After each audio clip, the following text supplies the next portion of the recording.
News सच। नमस्कार दर्शकों, मैं हूं मीनल और आप देख रहे हैं एमएनएस न्यूज टीवी। स्वागत है आपका देश प्रदेश की खबरों में। देखेंगे खबरों को विस्तार से, पर पहले डाल लेते नजर आज की मुख्य हेडलाइंस पर। बवाना में फैक्ट्री में लगी भीषण आग, धमाकों के बाद भरभरा कर गिरी इमारत, दमकल की 17 गाड़ियां मौके पर। यूपी में शुरू हुई पंचायत चुनाव की तैयारी, नए सिरे से गांव का होगा परिसीमन। डॉक्टर डेथ की कहानी में पेरोल से गिरफ्तारी तक, शहर में देवेंद्र से बना दयादास, पूजा प्रवचन संकरता का। और इसी के साथ आगे बढ़ते और देखते खबरों को विस्तार से। दिल्ली के बवाना औद्योगिक क्षेत्र में शनिवार सुबह एक प्लास्टिक फैक्ट्री में भीषण आग लग गई। इस दौरान फैक्ट्री में कई धमाके हुए, जिससे फैक्ट्री की इमारत भरभरा कर गिर गई।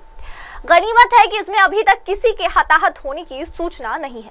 दमकल विभाग के अनुसार सुबह करीब 4:50 बवाना औद्योगिक क्षेत्र में स्थित फैक्ट्री में आग लगने की सूचना मिली। सूचना मिलते ही दमकल की 17 गाड़ियां तुरंत घटनास्थल पर पहुंची और राहत व बचाव कार्य शुरू किया। इस दौरान फैक्ट्री में कुछ धमाके हुए और फैक्ट्री की इमारत गिर गई। धमाकों की तेज आवाज और काले धुएं का गुबार दूर तक फैल गया। फिलहाल दमकल कर्मी आग पर काबू पाने और राहत कार्यों में जुटे हुए। आग लगने के कारणों का अभी तक पता नहीं चल सका है। पुलिस और प्रशासन ने इलाके को अपने कब्जे में ले लिया। आग बुझाने का काम जारी। इस दौरान फैक्ट्री में कई धमाके हुए, जिससे फैक्ट्री की इमारत भरभरा कर गिर गई। गनीमत है कि इसमें अभी तक किसी के हताहत होने की सूचना नहीं है। दमकल विभाग के अनुसार सुबह करीब 4:50 बवाना औद्योगिक क्षेत्र में स्थित फैक्ट्री में आग लगने की सूचना मिली। सूचना मिलते ही दमकल की 17 गाड़ियां तुरंत घटनास्थल पर पहुंची और राहत व बचाव कार्य शुरू किया। इस दौरान फैक्ट्री में कुछ धमाके हुए और फैक्ट्री की इमारत गिर गई। धमाकों की तेज आवाज और काले धुएं का गुबार दूर तक फैल गया। फिलहाल दमकल कर्मी आग पर काबू पाने और राहत कार्यों में जुटे हुए। आग लगने के कारणों का अभी तक पता नहीं चल सका है। पुलिस और प्रशासन ने इलाके को अपने कब्जे में ले लिया। आग बुझाने का काम जारी है।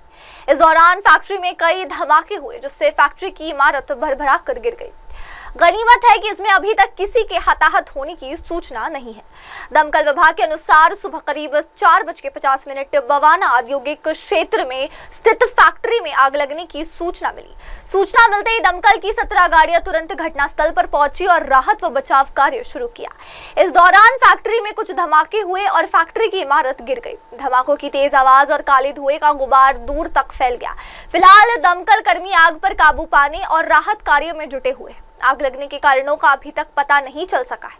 पुलिस और प्रशासन ने इलाके को अपने कब्जे में ले लिया। आग बुझाने का काम जारी है। और इसी के साथ देखते अगली खबर। प्रदेश में त्रिस्तरीय पंचायत चुनाव की तैयारियां जोरों से शुरू हो गई है। इन चुनाव से पहले गांव के परिसीमन के लिए शुक्रवार को शासन आदेश जारी कर दिया गया। इसमें कहा गया कि पिछले पंचायत चुनाव के बाद तमाम ग्राम पंचायतों व राजस्व ग्रामों के शहरी क्षेत्र में शामिल होने से स्थिति बदली है। इसके मद्देनजर शासन ने सभी जिलों से ग्राम पंचायतों और राजस्व ग्रामों के आंशिक पुनर्गठन के प्रस्ताव 5 जून तक मांगे हैं। पंचायत चुनाव 2021 के बाद कई जिलों में नगर पंचायत, नगर पालिका परिषद व नगर निगम के सृजन और सीमा विस्तार के चलते ग्राम पंचायत और राजस्व ग्राम शहरी क्षेत्र में शामिल हो गए। इससे कई ग्राम पंचायतों की जनसंख्या 1000 से कम हो गई। जारी शासनादेश में कहा गया कि शहरी क्षेत्र में शामिल ग्राम पंचायतों को हटाने और बचे हुए राजस्व ग्रामों की नजदीकी ग्राम पंचायत में शामिल किया जाना जरूरी है।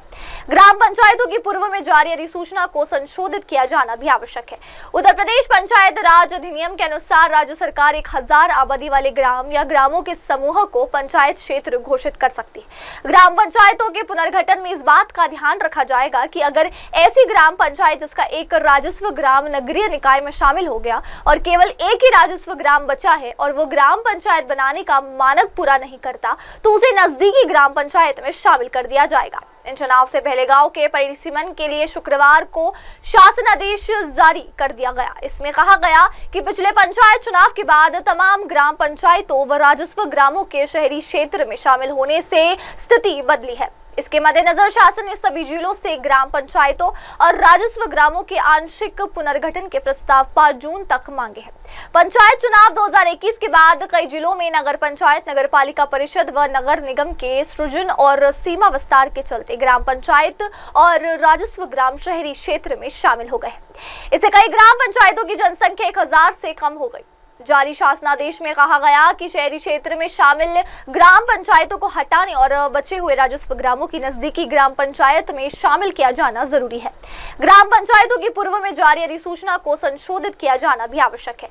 उत्तर प्रदेश पंचायत राज अधिनियम के अनुसार राज्य सरकार 1000 आबादी वाले ग्राम या ग्रामों के समूह को पंचायत क्षेत्र घोषित कर सकती है। ग्राम पंचायतों के पुनर्गठन में इस बात का ध्यान रखा जाएगा कि अगर ऐसी ग्राम पंचायत जिसका एक राजस्व ग्राम नगरीय निकाय में शामिल हो गया और केवल एक ही राजस्व ग्राम बचा है और वो ग्राम पंचायत बनाने का मानक पूरा नहीं करता तो उसे नजदीकी ग्राम पंचायत में शामिल कर दिया जाएगा। इन चुनाव से पहले गांव के परिसीमन के लिए शुक्रवार को शासन आदेश जारी कर दिया गया। इसमें कहा गया कि पिछले पंचायत चुनाव के बाद तमाम ग्राम पंचायतों व राजस्व ग्रामों के शहरी क्षेत्र में शामिल होने से स्थिति बदली है। इसके मद्देनजर शासन ने सभी जिलों से ग्राम पंचायतों और राजस्व ग्रामों के आंशिक पुनर्गठन के प्रस्ताव 5 जून तक मांगे हैं। पंचायत चुनाव 2021 के बाद कई जिलों में नगर पंचायत, नगर पालिका परिषद व नगर निगम के सृजन और सीमा विस्तार के चलते ग्राम पंचायत और राजस्व ग्राम शहरी क्षेत्र में शामिल हो गए। इससे कई ग्राम पंचायतों की जनसंख्या 1000 से कम हो गई। जारी शासनादेश में कहा गया कि शहरी क्षेत्र में शामिल ग्राम पंचायतों को हटाने और बचे हुए राजस्व ग्रामों की नजदीकी ग्राम पंचायत में शामिल किया जाना जरूरी है। ग्राम पंचायतों की पूर्व में जारी अधिसूचना को संशोधित किया जाना भी आवश्यक है। उत्तर प्रदेश पंचायत राज अधिनियम के अनुसार राज्य सरकार 1000 आबादी वाले ग्राम या ग्रामों के समूह को पंचायत क्षेत्र घोषित कर सकती है। ग्राम पंचायतों के पुनर्गठन में इस बात का ध्यान रखा जाएगा कि अगर ऐसी ग्राम पंचायत जिसका एक राजस्व ग्राम नगरीय निकाय में शामिल हो गया और केवल एक ही राजस्व ग्राम बचा है और वो ग्राम पंचायत बनाने का मानक पूरा नहीं करता तो उसे नजदीकी ग्राम पंचायत में शामिल कर दिया जाएगा। और अब देखते हैं अगली खबर। बिहार के सिवान से बीएमएस करने वाले डॉक्टर देवेंद्र शर्मा ने इतने अपराध किए कि वो डॉक्टर डेथ बना हुआ है, मगर अब की बार पैरोल पर रिहा होने के बाद वो डॉक्टर डेथ से दयादास महाराज बन गया। 100 से ज्यादा हत्याएं करने वाले कुख्यात ने अपने शातिर दिमाग से कानून से बचने के लिए 2 बार अलग अलग कारणों से पैरोल पाई। दोनों बार पैरोल जंप कर अपना ठिकाना बदला। अब की बार वो दौसा के पांदीकुई में जाकर बसा है और वहां मंदिर पर पूजा प्रवचन के साथ लोगों का उपचार तक कर रहा है।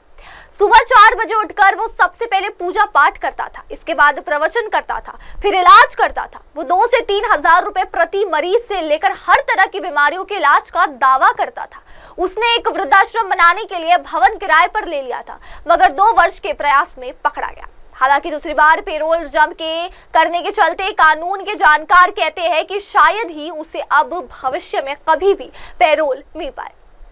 दूसरी बार के विषय में मिली जानकारी के अनुसार उसने जून 2023 में दिल्ली हाईकोर्ट में अपनी पैतृक संपत्ति के बंटवारे व उससे बचने आदि के नाम पर पैरोल आवेदन किया था। उसे जुलाई अगस्त यानी 2 महीने के लिए पैरोल मिला, मगर इस बार फिर से वो पैरोल जंप कर गया। अब की बार उसने अपना नया ठिकाना राजस्थान दौसा के बांदीकुई इलाके में बनाया है, जहां वो साधुवेश धारण कर लोगों का उपचार करने लगा। आपको बता दें कि पहले 16 वर्ष जेल काटने के बाद जनवरी 2020 में मिला 20 दिन का पैरोल जंप किया था। दूसरी बार जून 2023 में 2 महीने यानी जुलाई अगस्त तक के लिए मिला पैरोल जंप किया था।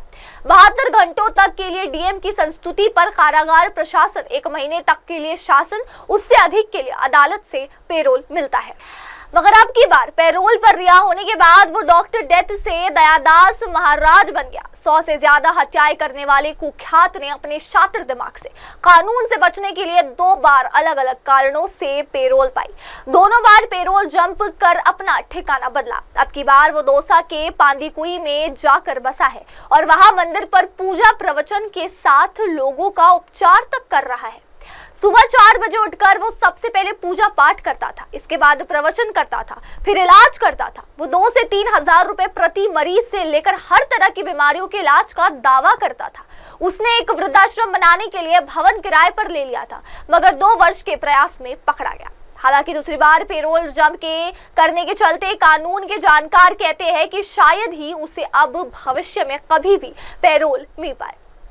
दूसरी बार के विषय में मिली जानकारी के अनुसार उसने जून 2023 में दिल्ली हाईकोर्ट में अपनी पैतृक संपत्ति के बंटवारे व उससे बचने आदि के नाम पर पैरोल आवेदन किया था। उसे जुलाई अगस्त यानी 2 महीने के लिए पैरोल मिला, मगर इस बार फिर से वो पैरोल जंप कर गया। अब की बार उसने अपना नया ठिकाना राजस्थान दौसा के बांदीकुई इलाके में बनाया है, जहां वो साधु वेश धारण कर लोगों का उपचार करने लगा।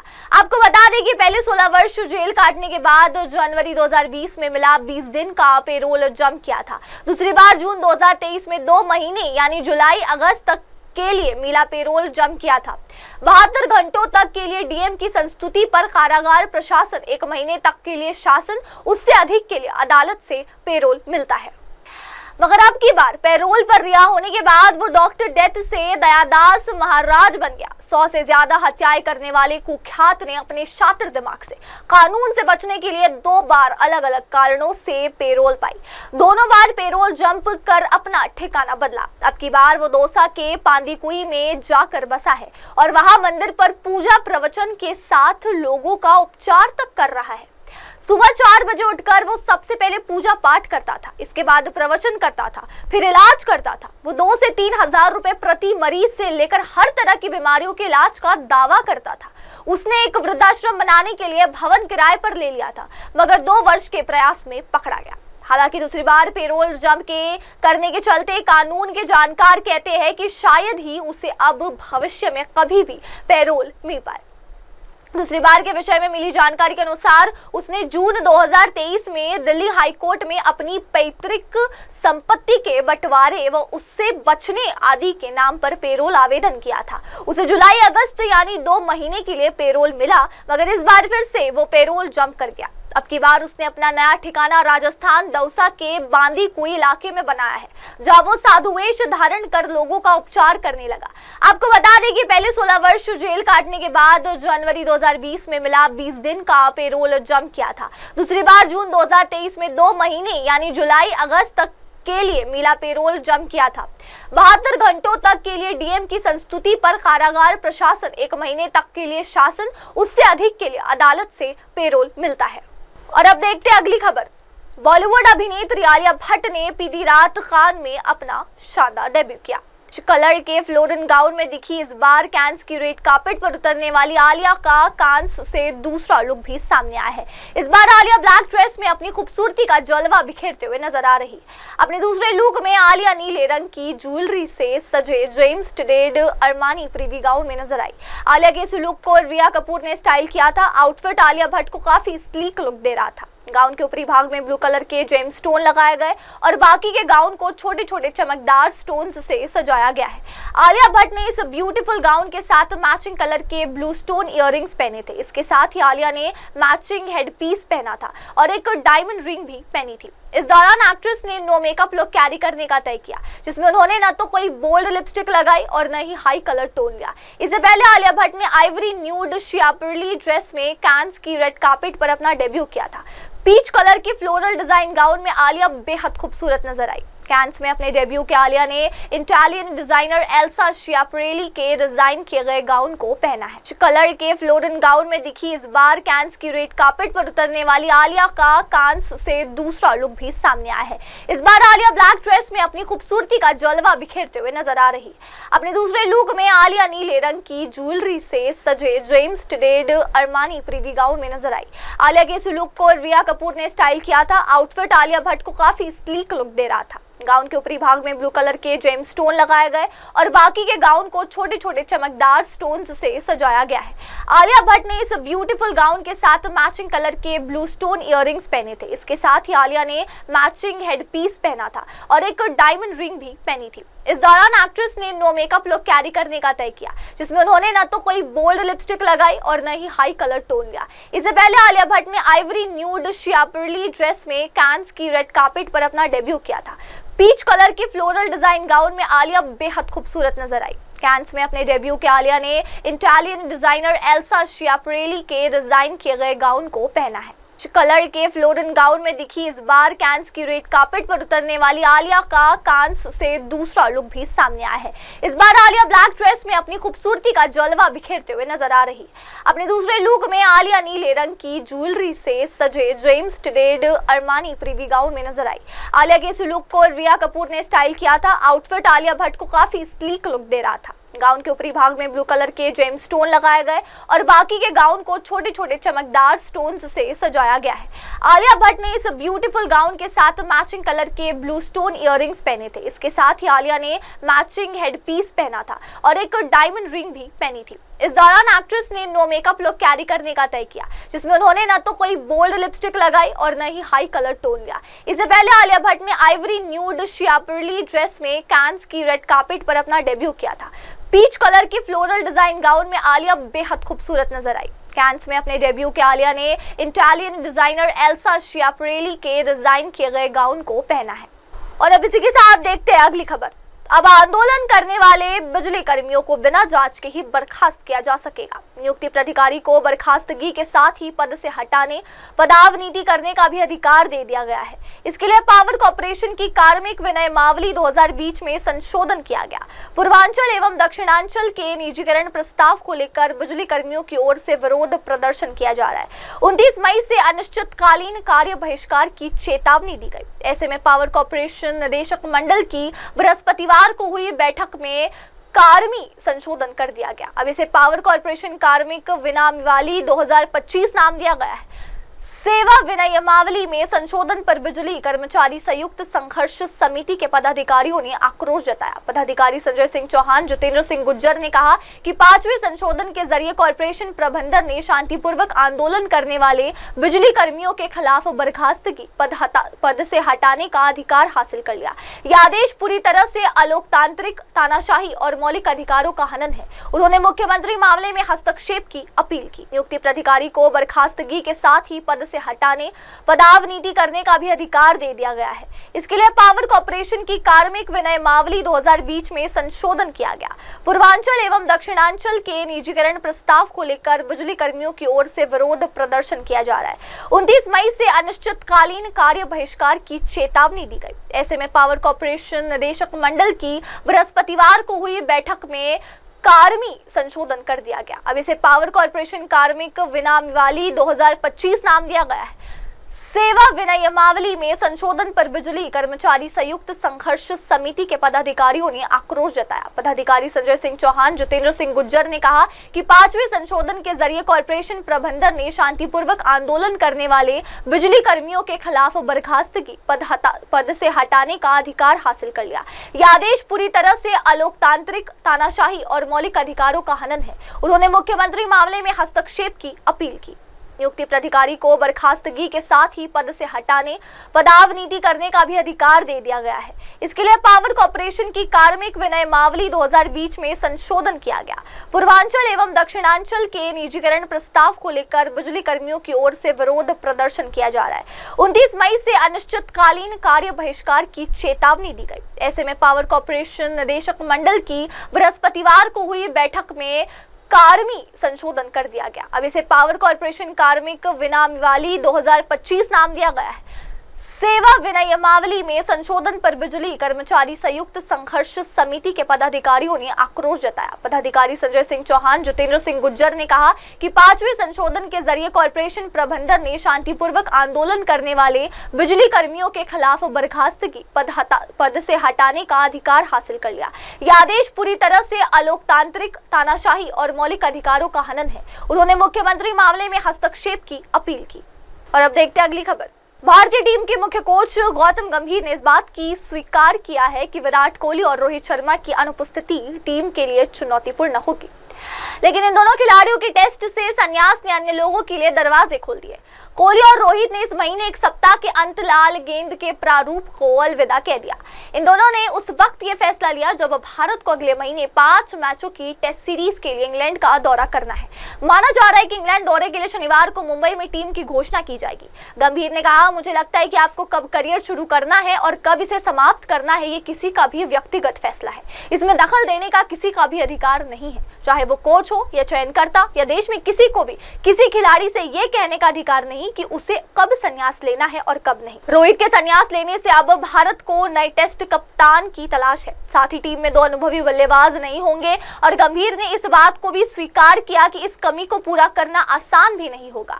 गंभीर ने कहा, हाँ, हम 2 ऐसे सीनियर खिलाड़ियों के बिना उतरेंगे जिन्हें काफी अनुभव है और कई बार मुझे लगता है कि ये अन्य लोगों के लिए अवसर है जो जिम्मेदारी लेना चाहते हैं। हाँ, ये दौरा कठिन होगा लेकिन कई लोग हैं जो जिम्मेदारी उठा सकते हैं। ऐसा ही सवाल मुझसे चैंपियंस ट्रॉफी से पहले भी पूछा जा चुका है, लेकिन इन दोनों खिलाड़ियों की टेस्ट से संन्यास ने अन्य लोगों के लिए दरवाजे खोल दिए। कोहली और रोहित ने इस महीने एक सप्ताह के अंत लाल गेंद के प्रारूप को अलविदा कह दिया। इन दोनों ने उस वक्त ये फैसला लिया जब भारत को अगले महीने 5 मैचों की टेस्ट सीरीज के लिए इंग्लैंड का दौरा करना है। माना जा रहा है कि इंग्लैंड दौरे के लिए शनिवार को मुंबई में टीम की घोषणा की जाएगी। गंभीर ने कहा, मुझे लगता है कि आपको कब करियर शुरू करना है और कब इसे समाप्त करना है ये किसी का भी व्यक्तिगत फैसला है। इसमें दखल देने का किसी का भी अधिकार नहीं है, चाहे वो कोच हो या चयनकर्ता या देश में किसी को भी किसी खिलाड़ी से ये कहने का अधिकार नहीं कि उसे कब संन्यास लेना है और कब नहीं। रोहित के संन्यास लेने से अब भारत को नए टेस्ट कप्तान की तलाश है। साथ ही टीम में 2 अनुभवी बल्लेबाज नहीं होंगे और गंभीर ने इस बात को भी स्वीकार किया कि इस कमी को पूरा करना आसान भी नहीं होगा। गंभीर ने कहा, हाँ, हम 2 ऐसे सीनियर खिलाड़ियों के बिना उतरेंगे जिन्हें काफी अनुभव है और कई बार मुझे लगता है कि ये अन्य लोगों के लिए अवसर है जो जिम्मेदारी लेना चाहते हैं। हाँ, ये दौरा कठिन होगा लेकिन कई लोग हैं जो जिम्मेदारी उठा सकते हैं। ऐसा ही सवाल मुझसे चैंपियंस ट्रॉफी से पहले भी पूछा जा चुका है, लेकिन इन दोनों खिलाड़ियों की टेस्ट से संन्यास ने अन्य लोगों के लिए दरवाजे खोल दिए। कोहली और रोहित ने इस महीने एक सप्ताह के अंत लाल गेंद के प्रारूप को अलविदा कह दिया। इन दोनों ने उस वक्त ये फैसला लिया जब भारत को अगले महीने 5 मैचों की टेस्ट सीरीज के लिए इंग्लैंड का दौरा करना है। माना जा रहा है कि इंग्लैंड दौरे के लिए शनिवार को मुंबई में टीम की घोषणा की जाएगी। गंभीर ने कहा, मुझे लगता है कि आपको कब करियर शुरू करना है और कब इसे समाप्त करना है ये किसी का भी व्यक्तिगत फैसला है। इसमें दखल देने का किसी का भी अधिकार नहीं है, चाहे वो कोच हो या चयनकर्ता या देश में किसी को भी किसी खिलाड़ी से ये कहने का अधिकार नहीं कि उसे कब संन्यास लेना है और कब नहीं। रोहित के संन्यास लेने से अब भारत को नए टेस्ट कप्तान की तलाश है। साथ ही टीम में 2 अनुभवी बल्लेबाज नहीं होंगे और गंभीर ने इस बात को भी स्वीकार किया कि इस कमी को पूरा करना आसान भी नहीं होगा। गंभीर ने कहा, हाँ, हम 2 ऐसे सीनियर खिलाड़ियों के बिना उतरेंगे जिन्हें काफी अनुभव है और कई बार मुझे लगता है कि ये अन्य लोगों के लिए अवसर है जो जिम्मेदारी लेना चाहते हैं। हाँ, ये दौरा कठिन होगा लेकिन कई लोग हैं जो जिम्मेदारी उठा सकते हैं। ऐसा ही सवाल मुझसे चैंपियंस ट्रॉफी से पहले भी पूछा जा चुका है। और अब बढ़ते अगली खबर पर। बक्सर में शनिवार की सुबह अपराधियों ने एक ही परिवार के 5 लोगों को भून डाला। इसमें 3 सगे भाइयों की मौत हो गई, वहीं 2 लोग भी गंभीर रूप से घायल हैं। घटना जिले के राजपुर थाना क्षेत्र स्थित अहियापुर गांव में शनिवार सुबह हुई। वारदात के बाद इलाके सनसनी मच गई, आसपास के लोगों की भीड़ लग गई। ग्रामीणों और परिजनों ने घटना के विरोध में जमकर बवाल किया। लोगों ने ट्रक लगाकर सड़क जाम कर दिया। लोग हत्यारे की गिरफ्तारी की मांग कर रहे हैं। इधर सूचना मिलते ही पुलिस मौके पर पहुंची और लोगों को समझाने में जुट गई। मरने वालों की पहचान विनोद सिंह यादव, सुनील सिंह यादव और वीरेंद्र सिंह यादव के रूप में हुई। स्थानीय लोगों का कहना है कि अहियापुर गांव के विनोद सिंह यादव और सुनील सिंह यादव का शुक्रवार को गांव के ही कुछ लोगों से गिट्टी बालू के व्यवसाय को लेकर विवाद हुआ था। विवाद के बाद आज सुबह लगभग 5 बजे नहर के पास तीनों टहल रहे थे। इसी बीच कार से कुछ अपराधी आए और गोलीबारी करने लगे। इसमें तीनों भाइयों की गोली मारकर हत्या कर दी। इन्हें बचाने आए परिवार के अन्य सदस्यों को भी गोली मार दी गई। इस घटना में विनोद सिंह यादव और सुनील सिंह यादव की मौत हो गई, जबकि वीरेंद्र सिंह यादव, पुंज सिंह यादव समेत 3 अन्य गंभीर रूप से घायल हैं। घायलों को तत्काल कोचस स्थित एक अस्पताल ले जाया गया, जहां से गंभीर हालत देखते हुए उन्हें बनारस रेफर कर दिया गया है। इलाज के दौरान वीरेंद्र सिंह यादव की भी मौत हो गई। प्रशासन ने भी इस बात की पुष्टि कर दी है कि एक अन्य घायल पुंज सिंह यादव की हालत अभी भी गंभीर बनी हुई है। घटना के बाद अहियापुर गांव में मातम पसरा हुआ है और ग्रामीण सहमे हुए हैं। इसमें 3 सगे भाइयों की मौत हो गई, वहीं 2 लोग भी गंभीर रूप से घायल हैं। घटना जिले के राजपुर थाना क्षेत्र स्थित अहियापुर गांव में शनिवार सुबह हुई। वारदात के बाद इलाके सनसनी मच गई, आसपास के लोगों की भीड़ लग गई। ग्रामीणों और परिजनों ने घटना के विरोध में जमकर बवाल किया। लोगों ने ट्रक लगाकर सड़क जाम कर दिया। लोग हत्यारे की गिरफ्तारी की मांग कर रहे हैं। इधर सूचना मिलते ही पुलिस मौके पर पहुंची और लोगों को समझाने में जुट गई। मरने वालों की पहचान विनोद सिंह यादव, सुनील सिंह यादव और वीरेंद्र सिंह यादव के रूप में हुई।